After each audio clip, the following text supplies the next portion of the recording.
ನಮಸ್ಕಾರ ಗೆಳೆಯರೇ, ದೇಶ ಪ್ರೇಮಿಗಳೇ, ನಮ್ಮ ಕನ್ನಡ ಡಿಫೆನ್ಸ್ ನ್ಯೂಸ್ ಯೂಟ್ಯೂಬ್ ಚಾನಲ್ಗೆ ಸ್ವಾಗತ ನಿಮಗೆ.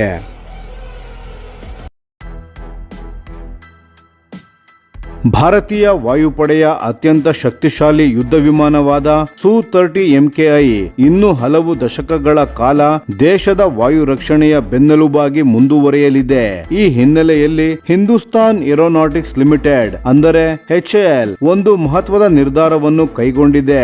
ಪ್ರಸ್ತುತ HAL ಪ್ರತಿ ವರ್ಷ ಸುಮಾರು 30 AL-31FP ಟರ್ಬೋ ಫ್ಯಾನ್ ಇಂಜಿನ್ ಗಳನ್ನು ತಯಾರಿಸುತ್ತಿದೆ.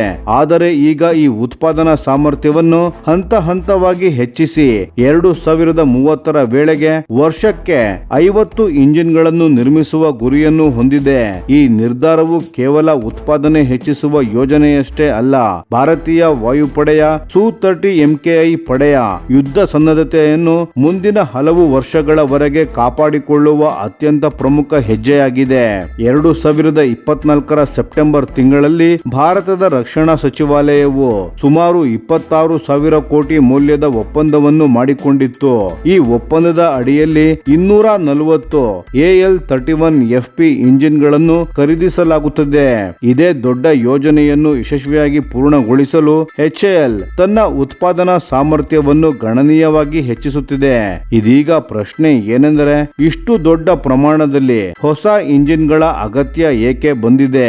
ಇದಕ್ಕೆ ಪ್ರಮುಖ ಕಾರಣ ಭಾರತೀಯ ವಾಯುಪಡೆಯ ಬಳಿ ಸು-30 MKI ವಿಮಾನಗಳ ವಯಸ್ಸು. ಪ್ರಸ್ತುತ IAF ನ ಬಳಿ ಸುಮಾರು 259ಕ್ಕೂ ಹೆಚ್ಚು ಸು-30 MKI ಫೈಟರ್ ಏರ್ಕ್ರಾಫ್ಟ್ ಗಳು ಸೇವೆಯಲ್ಲಿವೆ. ಈ ಯುದ್ಧ ವಿಮಾನಗಳಲ್ಲಿ ಹೆಚ್ಚಿನವು 2010ರ ದಶಕದ ಮಧ್ಯಭಾಗದಲ್ಲಿ HAL ನ ನಾಶಿಕ್ ಕಾರ್ಖಾನೆಯಲ್ಲಿ ನಿರ್ಮಾಣವಾಗಿ ವಾಯುಪಡೆಗೆ ಸೇರ್ಪಡೆಯಾಗಿದ್ದವು. ಪ್ರತಿ ಫೈಟರ್ ಏರ್ಕ್ರಾಫ್ಟ್ ಗೆ ಒಂದು ನಿರ್ದಿಷ್ಟ ಸೇವಾ ಅವಧಿ ಇರುವಂತೆ ಅದರ ಇಂಜಿನ್ ಗಳಿಗೂ ಒಂದು ನಿಗದಿತ ಕಾರ್ಯಾವಧಿ ಇರುತ್ತದೆ. ಸಾವಿರಾರು ಗಂಟೆಗಳ ಹಾರಾಟದ ನಂತರ ಇಂಜಿನ್ ತನ್ನ ಗರಿಷ್ಠ ಸೇವಾ ಮಿತಿಯನ್ನು ತಲುಪುತ್ತದೆ.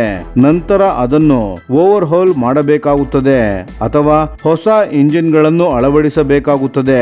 ಈಗ ಮೊದಲ ಹಂತದಲ್ಲಿ ಸೇವೆಗೆ ಸೇರಿದ ಅನೇಕ ಸು-30 MKI ಯುದ್ಧ ವಿಮಾನಗಳು ತಮ್ಮ ಮೊದಲ AL-31FP ಇಂಜಿನ್ ಗಳ ಸೇವಾ ಅವಧಿಯ ಅಂತಿಮ ಹಂತವನ್ನು ತಲುಪುತ್ತಿವೆ. ಆದ್ದರಿಂದ ಮುಂದಿನ ಕೆಲವು ವರ್ಷಗಳಲ್ಲಿ ಹೊಸ ಇಂಜಿನ್ ಗಳ ಬೇಡಿಕೆ ವೇಗವಾಗಿ ಹೆಚ್ಚಾಗಲಿದೆ. ಈ ಅಗತ್ಯವನ್ನು ಗಮನದಲ್ಲಿಟ್ಟುಕೊಂಡು HAL ಒಡಿಶಾದ ಕೋರಾಪುಟ್ ಡಿವಿಷನ್ ನಲ್ಲಿ ತನ್ನ ಉತ್ಪಾದನಾ ಮೂಲಸೌಕರ್ಯವನ್ನು ಮತ್ತಷ್ಟು ವಿಸ್ತರಿಸುತ್ತಿದೆ. ಇಲ್ಲಿ ಇಂಜಿನ್ಸ್ ಗಳನ್ನು ಕಚ್ಚಾ ವಸ್ತುಗಳಿಂದಲೇ ಸಂಪೂರ್ಣವಾಗಿ ತಯಾರಿಸಲಾಗುತ್ತಿದೆ. ಉತ್ಪಾದನೆಯು ವರ್ಷಕ್ಕೆ 50 ಇಂಜಿನ್ಗಳಿಗೆ ಏರಿದರೆ ಭಾರತೀಯ ವಾಯುಪಡೆಗೆ ಅಗತ್ಯಕ್ಕಿಂತಲೂ ಹೆಚ್ಚು ಇಂಜಿನ್ ಸಂಗ್ರಹವನ್ನು ಸಿದ್ಧವಾಗಿಟ್ಟುಕೊಳ್ಳಲು ಸಾಧ್ಯವಾಗುತ್ತದೆ. ಇದರಿಂದ ಯಾವುದೇ ಫೈಟರ್ ಏರ್ಕ್ರಾಫ್ಟ್ ಇಂಜಿನ್ ಸಮಸ್ಯೆಯಿಂದ ದೀರ್ಘಕಾಲ ನೆಲದಲ್ಲೇ ಉಳಿಯುವ ಪರಿಸ್ಥಿತಿ ತಪ್ಪಬಹುದು. ಇದರ ಜೊತೆಗೆ HAL ಮತ್ತೊಂದು ಮಹತ್ವದ ಗುರಿಯತ್ತ ಸಾಗುತ್ತಿದೆ, ಅದೇ ಸ್ವದೇಶೀಕರಣ. ಪ್ರಸ್ತುತ ತಯಾರಾಗುತ್ತಿರುವ AL-31FP ಇಂಜಿನ್ಗಳಲ್ಲಿ ಸುಮಾರು 54% ಭಾಗಗಳು ಭಾರತದಲ್ಲೇ ನಿರ್ಮಾಣವಾಗುತ್ತಿವೆ. ಈಗ ದೇಶೀಯ MSME ಸಂಸ್ಥೆಗಳ ಸಹಕಾರದೊಂದಿಗೆ ಈ ಪ್ರಮಾಣವನ್ನು 63% ಹೆಚ್ಚಿಸುವ ಗುರಿ ಹೊಂದಲಾಗಿದೆ. ಇದರ ಅರ್ಥ ಭವಿಷ್ಯದಲ್ಲಿ ವಿದೇಶಗಳಿಂದ ಬಿಡಿ ಭಾಗಗಳನ್ನು ತರಿಸಿಕೊಳ್ಳುವ ಅವಲಂಬನೆ ಕಡಿಮೆಯಾಗುತ್ತದೆ. ಜೊತೆಗೆ ಜಾಗತಿಕ ಸರಬರಾಜು ಸರಪಳಿಯಲ್ಲಿ ಯಾವುದೇ ಅಡಚಣೆ ಉಂಟಾದರೂ ಭಾರತದ ಉತ್ಪಾದನೆಗೆ ದೊಡ್ಡ ಮಟ್ಟದ ಪರಿಣಾಮ ಬೀರುವ ಸಾಧ್ಯತೆ ಕಡಿಮೆಯಾಗುತ್ತದೆ. ಇನ್ನು AL-31FP ಇಂಜಿನ್ ಗಳ ವಿಶೇಷತೆ ಏನು ಎಂಬುದನ್ನು ನೋಡೋಣ. ಈ ಇಂಜಿನ್ ನ ಪ್ರಮುಖ ಸಾಮರ್ಥ್ಯವೆಂದರೆ ಇದರ TVC ಥ್ರಸ್ಟ್ ವೆಕ್ಟರಿಂಗ್ ಕಂಟ್ರೋಲ್ ವ್ಯವಸ್ಥೆ. ಇದೇ ತಂತ್ರಜ್ಞಾನ ಸು-30 MKI ಯುದ್ಧ ವಿಮಾನಕ್ಕೆ ಅತ್ಯಂತ ಕಠಿಣ ಮತ್ತು ವೇಗದ ವೈಮಾನಿಕ ಚಲನೆಗಳನ್ನು ಮಾಡಲು ನೆರವಾಗುತ್ತದೆ. ಈ ಕಾರಣದಿಂದಲೇ ಸು-30 MKI ವಿಶ್ವದ ಅತ್ಯಂತ ಚುರುಕಾದ ಫೈಟರ್ ಏರ್ಕ್ರಾಫ್ಟ್ ಗಳಲ್ಲಿ ಒಂದೆಂದು ಪರಿಗಣಿಸಲಾಗಿದೆ. ಮುಂದಿನ ದಿನಗಳಲ್ಲಿ ಭಾರತೀಯ ವಾಯುಪಡೆ ಸೂಪರ್ ಸುಖೋಯಿ ಎಂಬ ಬೃಹತ್ ಆಧುನೀಕರಣ ಯೋಜನೆಯನ್ನು ಆರಂಭಿಸಲು ಸಿದ್ಧತೆ ನಡೆಸುತ್ತಿದೆ. ಸುಮಾರು 65,000 ಕೋಟಿ ವೆಚ್ಚದ ಈ ಯೋಜನೆಯ ಮೂಲಕ ಸು-30 MKI ಯುದ್ಧ ವಿಮಾನಗಳನ್ನು 2040 ಮತ್ತು 2050ರ ದಶಕಗಳವರೆಗೆ ಅತ್ಯಾಧುನಿಕ ಯುದ್ಧ ಸಾಮರ್ಥ್ಯದೊಂದಿಗೆ ಸೇವೆಯಲ್ಲಿ ಉಳಿಸುವ ಗುರಿಯಿದೆ. ಈ ಯೋಜನೆಯ ಅಡಿಯಲ್ಲಿ ಹಲವಾರು ಅತ್ಯಾಧುನಿಕ ತಂತ್ರಜ್ಞಾನಗಳನ್ನು ಸೇರಿಸಲಾಗುತ್ತದೆ.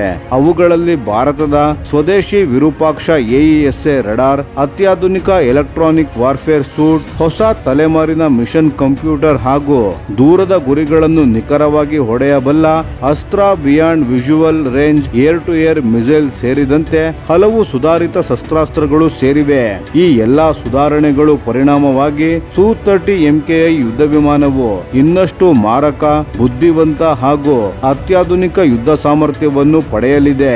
ರಕ್ಷಣಾ ಕ್ಷೇತ್ರದ ತಜ್ಞರುಗಳ ಅಭಿಪ್ರಾಯದ ಪ್ರಕಾರ ಈಗ ಭಾರತದ ಆದ್ಯತೆ ಕೇವಲ ಹೊಸ ಫೈಟರ್ ಏರ್ಕ್ರಾಫ್ಟ್ ಖರೀದಿಸುವುದಲ್ಲ. ಈಗಾಗಲೇ ದೇಶದ ಬೆನ್ನೆಲುಬಾಗಿರುವ Su-30 MKI ಫ್ಲೀಟ್ ಅನ್ನು ಅತ್ಯುತ್ತಮ ಸ್ಥಿತಿಯಲ್ಲಿ ಉಳಿಸಿಕೊಳ್ಳುವುದು ಅಷ್ಟೇ ಮುಖ್ಯವಾಗಿದೆ. ಅದರಿಂದಾಗಿ ಅಗತ್ಯವಾದ ಇಂಜಿನ್ಗಳನ್ನು ದೇಶದಲ್ಲೇ ನಿರ್ಮಿಸುವುದು, ಸ್ವದೇಶಿ ಉತ್ಪಾದನಾ ಸಾಮರ್ಥ್ಯವನ್ನು ಹೆಚ್ಚಿಸುವುದು ಮತ್ತು ವಿದೇಶಿ ಅವಲಂಬನೆಯನ್ನು ಕಡಿಮೆ ಮಾಡುವುದು ಭಾರತದ ದೀರ್ಘಕಾಲೀನ ರಕ್ಷಣಾ ತಂತ್ರದ ಪ್ರಮುಖ ಭಾಗವಾಗಿದೆ. ಒಟ್ಟಾರೆ ನೋಡಿದರೆ HAL ವರ್ಷಕ್ಕೆ 50 AL-31 FP ಇಂಜಿನ್ಗಳನ್ನು ಉತ್ಪಾದಿಸುವ ಗುರಿ ಕೇವಲ ಒಂದು ಕೈಗಾರಿಕಾ ಯೋಜನೆಯಲ್ಲ. ಇದು ಭಾರತೀಯ ವಾಯುಪಡೆಯ ಯುದ್ಧ ಸಾಮರ್ಥ್ಯವನ್ನು ಮುಂದಿನ ಹಲವು ದಶಕಗಳವರೆಗೆ ಬಲಪಡಿಸುವ ಅತ್ಯಂತ ಮಹತ್ವದ ಕಾರ್ಯತಂತ್ರವಾಗಿದೆ. ಸೂಪರ್ ಸುಖೋಯಿ ಆಧುನೀಕರಣ ಯೋಜನೆಯೊಂದಿಗೆ ಈ ಹೊಸ ಇಂಜಿನ್ಗಳ ಉತ್ಪಾದನಾ ಸಾಮರ್ಥ್ಯವು ಸೇರಿಕೊಂಡರೆ ಭಾರತದ Su-30 MKI ಪಡೆ ಮುಂದಿನ ಹಲವು ವರ್ಷಗಳವರೆಗೆ ದೇಶದ ವಾಯು ರಕ್ಷಣೆಯಲ್ಲಿ ನಿರ್ಣಾಯಕ ಪಾತ್ರವನ್ನು ನಿರ್ವಹಿಸಲಿದೆ.